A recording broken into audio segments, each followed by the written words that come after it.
You are listening to NALC's You Are the Current Resident podcast. This is Executive Vice President Brian Renfro, and this is your podcast for Thursday, December the 3rd. In just a few minutes, you'll hear an audio version of a new statement from NALC President Fred Rolando, where he will update you on a number of issues and maybe most importantly, discuss a few details of the collective bargaining process and the tentative agreement that we reached with the Postal Service last week on a new collective bargaining agreement for city letter carriers that will be sent out to the membership for a ratification vote very soon. But before we get to that, just a couple of pieces of information I want to cover, make you aware of.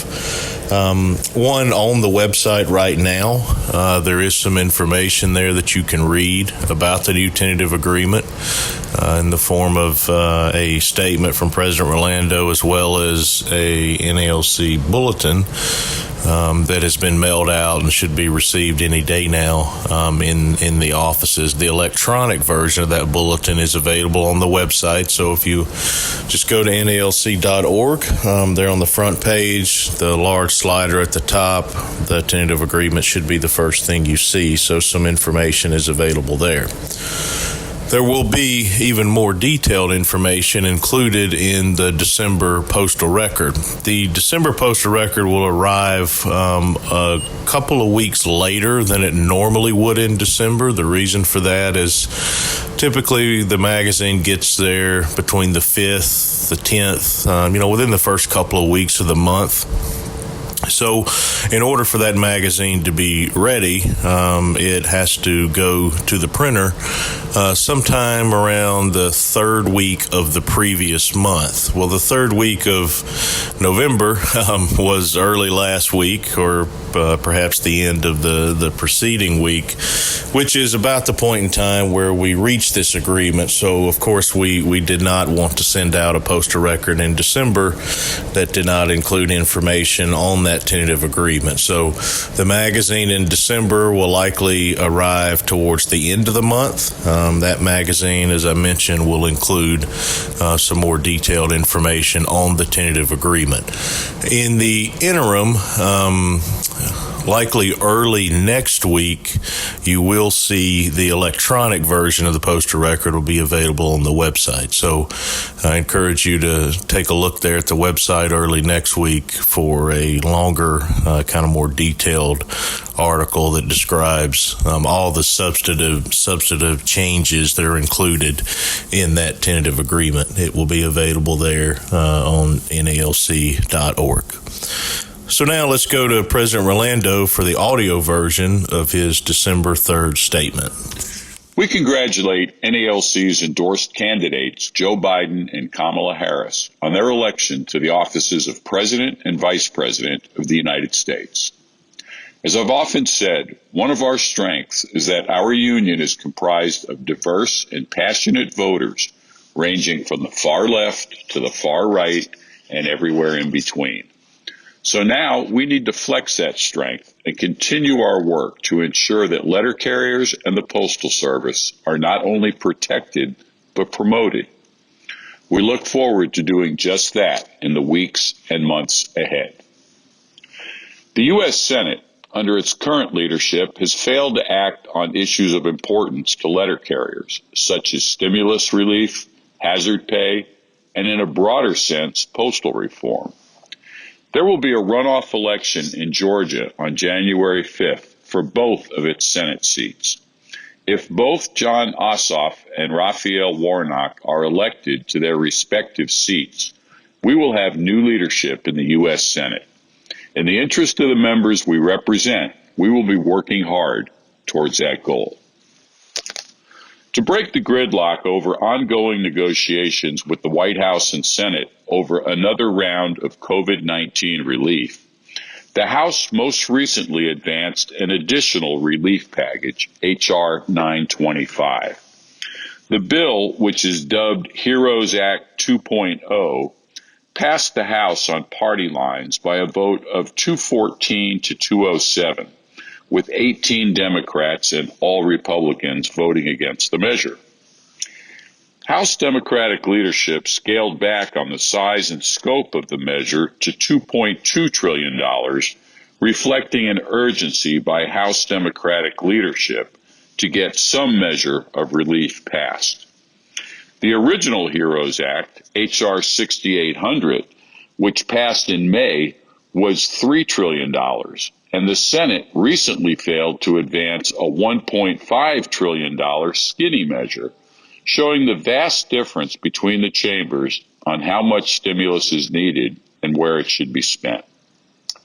For the Postal Service, HEROES Act 2.0 includes $15 billion, reduced from $25 billion in the original measure, for the Postal Service to cover COVID-related expenses and removes the terms and conditions on the $10 billion loan that the CARES Act authorized this past spring.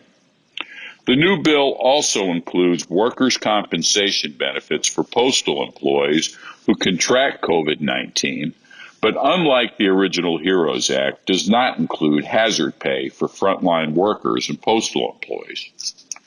The measure would also continue unemployment insurance, provide another round of stimulus money to American families, additional Paycheck Protection Program, PPP, for small businesses, continued Women, Infants, and Children, WIC, and Supplemental Nutrition Assistance Program, SNAP, benefits, funding to the nation's schools and universities, and additional resources for testing, tracing, and treatment.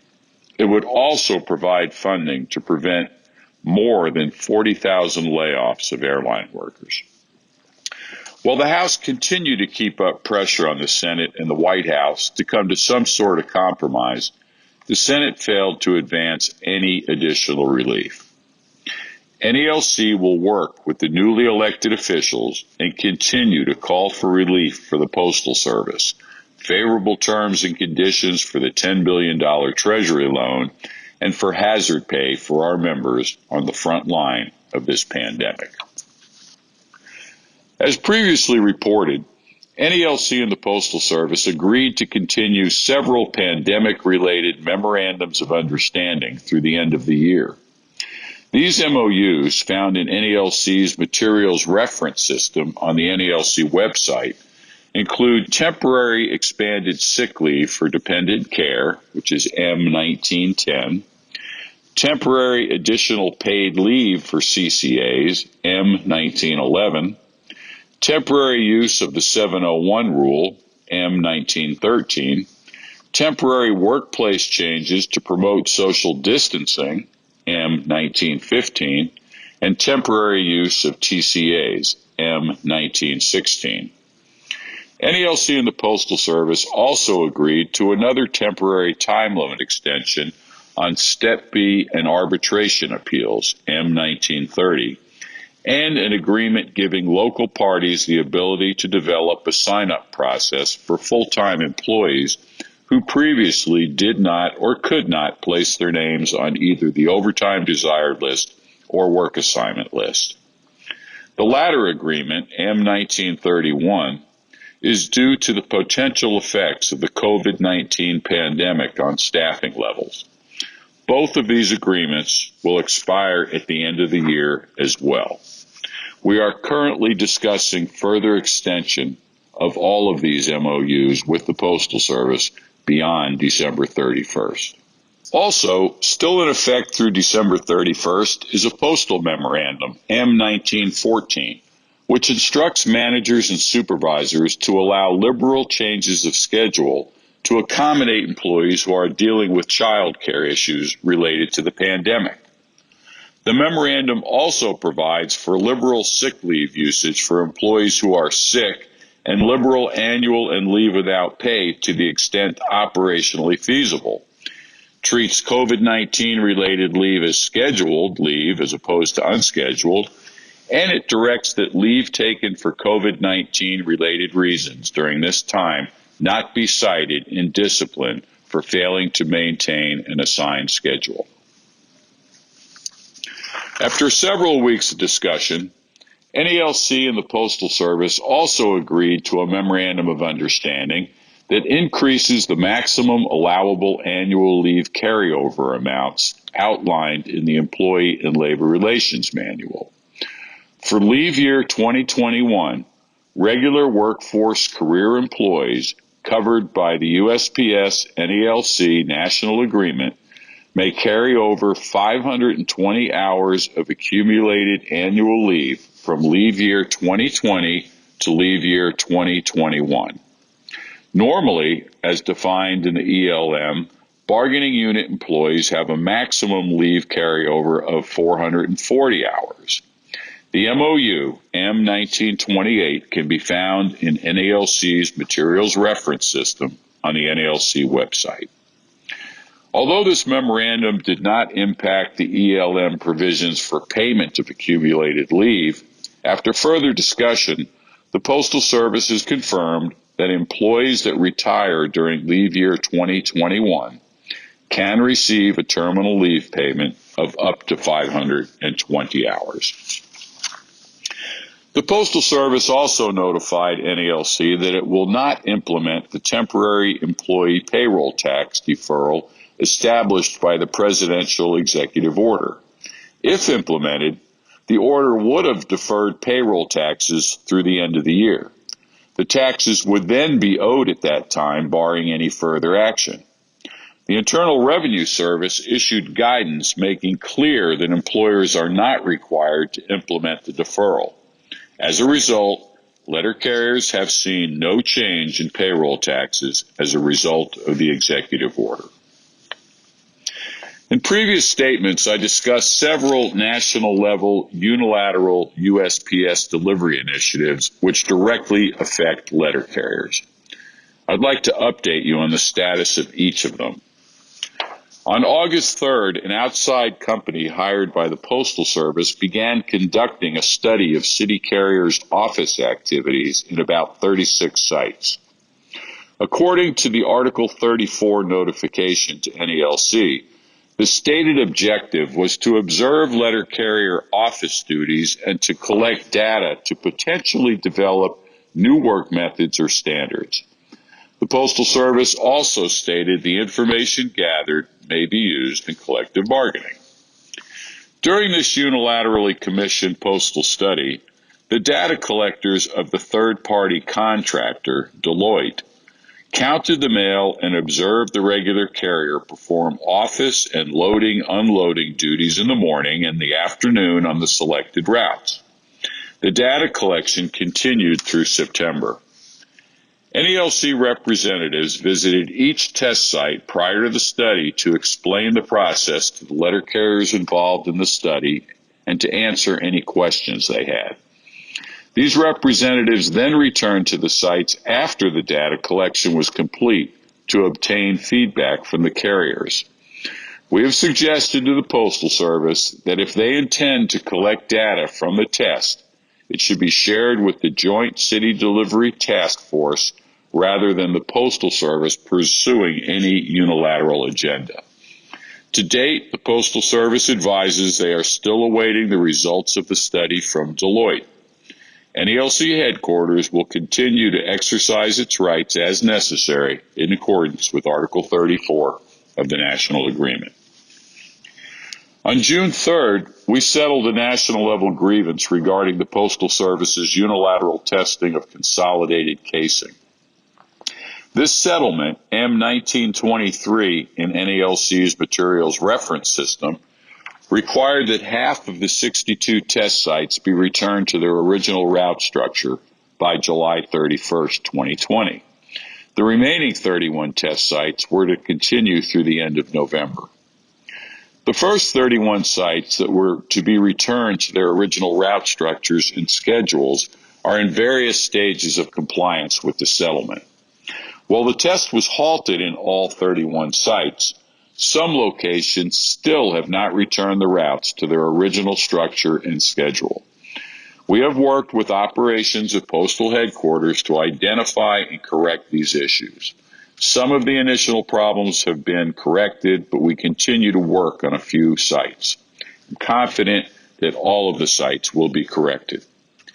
As the second set of 31 sites are restored to their original structure and schedule, we anticipate a smoother transition of these sites back to their original structure and schedule. In my August 31st statement, I updated the membership on another unilateral postal initiative called Post Office Sortation Equipment Reconciliation, or SER. This initiative resulted in local management being instructed to reduce casing equipment and cell sizes, causing widespread violation of the handbooks and manuals while making casing more difficult and less efficient. NALC subsequently filed a national-level grievance, which quickly resulted in the Postal Service halting the SCR initiative pending settlement discussions. The settlement language is still being worked on by the national parties, and the initiative continues to be halted. If local management in your office is still implementing SCR, immediately notify a local NALC branch representative or your NALC national business agent. A national-level grievance initiated by NALC regarding another unilateral delivery initiative was filed in early August. The initiative, a test called Expedited Street Afternoon Sortation, or ESAS, substantially altered the expedited preferential mail process and other delivery practices and procedures outlined in handbooks M39 and M41. Implementation of this initiative resulted in many instances of delayed preferential mail and non-delivery of routes or portions of routes. As a result of our discussions, the Postal Service terminated the ESAS initiative effective August 19th, and the national parties settled the grievance on August 31st, M1927. Each of these unilateral actions were initiated by the Postal Headquarters operations team that existed prior to the Postal Service's restructuring initiated by PMG DeJoy. I'm optimistic that under the new structure, we will have an opportunity to utilize our joint task forces to accomplish our common goals. During the first presidential debate, President Trump made many unsubstantiated claims about voter fraud and mail-in ballots that were quickly proven to be false by independent fact-checkers. However, he also implied that letter carriers are corrupt and cannot be trusted to handle American citizens' mail-in ballots. He outright stated that letter carriers are selling the ballots they collect from the public and has recently repeated this allegation. In response, I wrote a letter to the apparent source of this misinformation, U.S. Attorney General William Barr. Early in September, Barr is quoted in the Chicago Tribune as stating, I quote, "There's no more secret vote with mail-in vote. A secret vote prevents selling and buying votes. So now we're back in the business of selling and buying votes.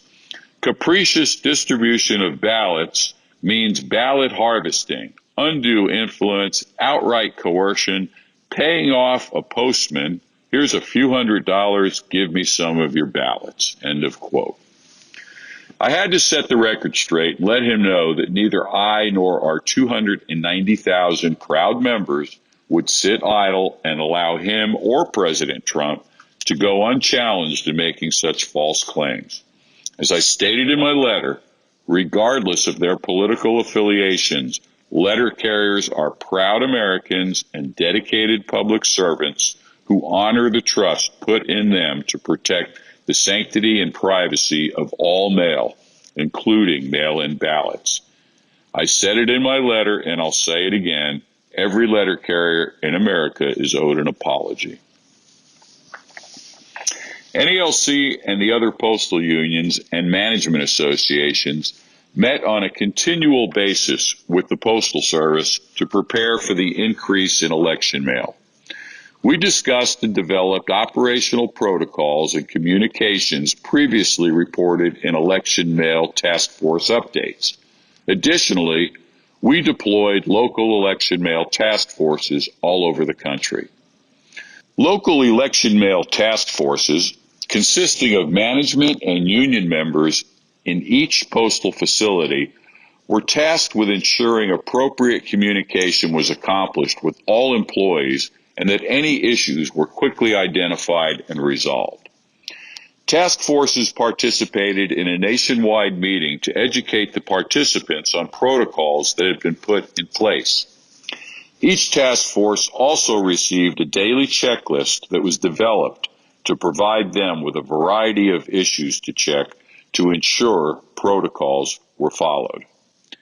I'm proud to report the postal employees across the country once again stepped up and demonstrated to our election board partners, to the media, and to the public that they can rely on the Postal Service for efficient and timely handling of political and election mail, particularly for mailed-out ballots.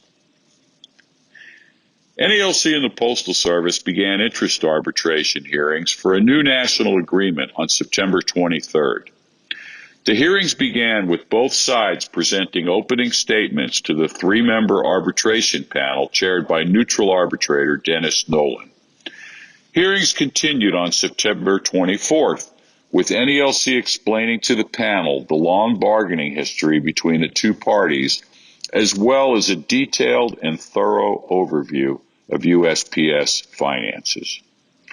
The following week, on September 30th and October 1st, the Postal Service began presenting its case to the arbitration panel regarding the state of the Postal Service, including its financial situation and past interest arbitration awards with NALC, as well as with the other postal unions. We scheduled 14 more days of hearings over the course of the 3 weeks, beginning October 26th, November 9th, and November 16th.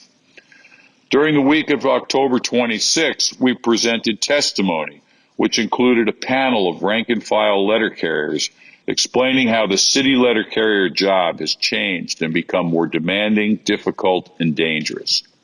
Another panel of letter carriers testified about their experiences as city carrier assistants. As I previously stated we would do, we continued to engage the Postal Service in negotiations towards a tentative national agreement that would be sent out to the membership for a ratification vote, even as we began the interest arbitration process. We always felt that we would much rather reach a tentative agreement for the members to review than to receive an arbitration decision. Prior to the November 9th hearings beginning, the parties agreed that we would only need one of the 2 remaining scheduled weeks to complete the interest arbitration hearings. In light of our progress in our collective bargaining negotiations at that time, the parties agreed to use the week of November 9th to try to finalize a tentative agreement, and then, if necessary, to resume and complete the interest arbitration hearings the week of November 16th. Negotiations were still moving in the right direction, so we used the week of November 16th to continue bargaining as well. I'm happy to report that those efforts were indeed successful, as we agreed last week on a new tentative national agreement that will now be sent out to our active members for a ratification vote. A summary of the negotiated tentative agreement is available on the NALC website and has been printed in the NALC bulletin and mailed to offices and stations throughout the country. Further details of the negotiated tentative agreement will be printed in the December issue of the Postal Record. Details of the ratification process will be made available soon. The agreement's duration is from September 20th, 2019 through May 20th, 2023, and includes 4 annual general wage increases of 1.1%, 1.1%, 1.3%, and 1.3%, and 7 cost of living adjustments. Effective November 19th, 2022, a new top step, Step P, will be added to the career letter carrier pay scales, which will be $444 per year greater than Step O. The agreement also provides for the automatic conversion of CCAs to career status no later than after 24 months of relative standing. Effective June 19th, 2021, CCA Step CC will be eliminated, and CCA Step BB will become the new entry rate pay for CCAs. In calendar year 2022, the Postal Service's share of FEHBP premiums will decline by 1%, and their contribution towards the postal plan for CCAs will increase to 75% of premiums, regardless of the coverage or years of employment. Additionally, the current no layoff protections and prohibitions against contracting out city letter carrier work will continue. Due to the COVID-19 pandemic, our Great Postal Strike 50th Anniversary Dinner, scheduled for March 21st, 2020 in New York City, was postponed until November 6, 2020. With shutdown orders still in place and travel difficult and potentially dangerous, especially for the elderly strike participants the event is intended to honor, NALC decided to postpone the event indefinitely until it is safe to schedule it again. Branches and attendees will be notified when the event is rescheduled. Unfortunately, in many cities and states throughout the country, we're seeing a spike in the number of people, both in the general public as well as postal employees, being affected by the pandemic. Public health experts are reporting the world is entering into a second wave of the virus, and the numbers seem to be supporting those claims.